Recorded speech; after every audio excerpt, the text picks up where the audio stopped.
Hello दोस्तों, स्वागत है आपका आपके अपने YouTube channel one step for education में। और आज हम बात करने वाले हैं जनरेटर यानी कि विद्युत जनित्र की। असल में डायनेमो यानी कि विद्युत जो जनित्र है वो एक ऐसी मशीन है जो यांत्रिक ऊर्जा को विद्युत ऊर्जा में बदलता है। इसका कार्य फैराडे के विद्युत चुंबकीय प्रेरण के सिद्धांत पर निर्भर है। असल में अगर हम इसके सिद्धांत की बात करें तो जब किसी बंद कुंडली को किसी शक्तिशाली चुंबकीय क्षेत्र में तेजी से घुमाया जाता है तो उसमें से होकर गुजरने वाले चुंबकीय फ्लक्स में लगातार बदलाव होता रहता है, जिसके कारण कुंडली में एक विद्युत धारा प्रेरित हो जाती है। कुंडली को घुमाने में किया गया कार्य जो कुंडली में विद्युत ऊर्जा के रूप में प्रदर्शित होता है। अब हम बात करते हैं इसकी संरचना की। इसके जो मुख्य भाग हैं वो निम्नलिखित हैं। अगर हम पहले भाग की बात करें तो पहला भाग होता है फील्ड मैग्नेट यानी कि क्षेत्र चुंबक। यह एक शक्तिशाली चुंबक होता है जिसका एक ध्रुव N व दूसरा ध्रुव S होता है। इसका कार्य शक्तिशाली चुंबकीय क्षेत्र उत्पन्न करना है जिसमें कुंडली घूमती है। इसके द्वारा उत्पन्न चुंबकीय क्षेत्र बल रेखाएं N से S की ओर जाती हैं। फिर बात करते हैं आर्मेचर की। आर्मेचर भी जनरेटर का एक महत्वपूर्ण भाग है। यह एक आयताकार कुंडली ABCD होती है जो कच्चे लोहे के क्रोड पर तांबे के तार को लपेटकर बनाई जाती है। इसमें तांबे के फेरों की संख्या अधिक होती है। अब इस कुंडली को क्षेत्र चुंबक के ध्रुव खंडों के बीच रख करके तेजी से घुमाया जाता है। आर्मेचर कुंडली को घुमाने के लिए steam turbine, water turbine, petrol engine आदि का उपयोग किया जाता है।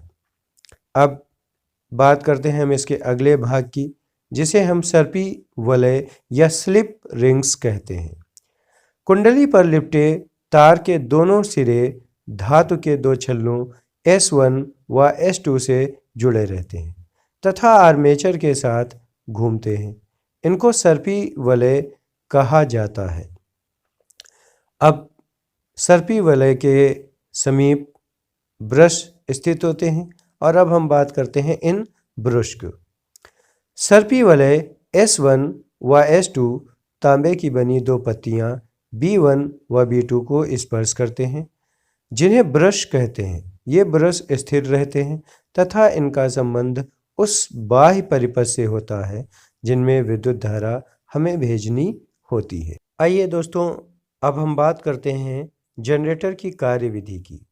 इसमें सबसे पहले हम कुंडली ABCD को दक्षिणावर्त दिशा में घुमाते हैं। जब हम कुंडली को दक्षिणावर्त दिशा में घुमाते हैं तो भुजा CD नीचे जाती है और AB ऊपर की ओर आने लगती है।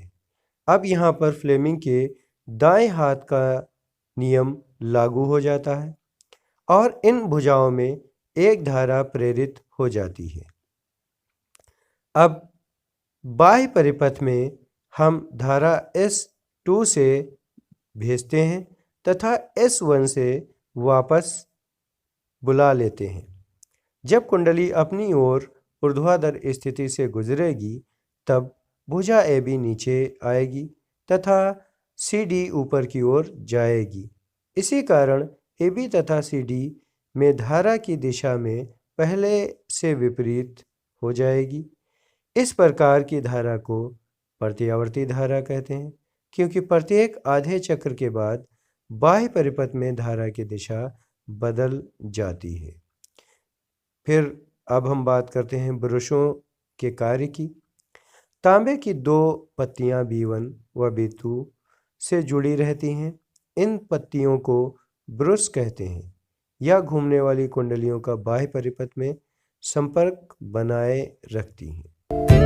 दोस्तों, इसी तरह के वीडियो पाने के लिए हमारे चैनल को लाइक करें, सब्सक्राइब करें और शेयर करें ताकि आप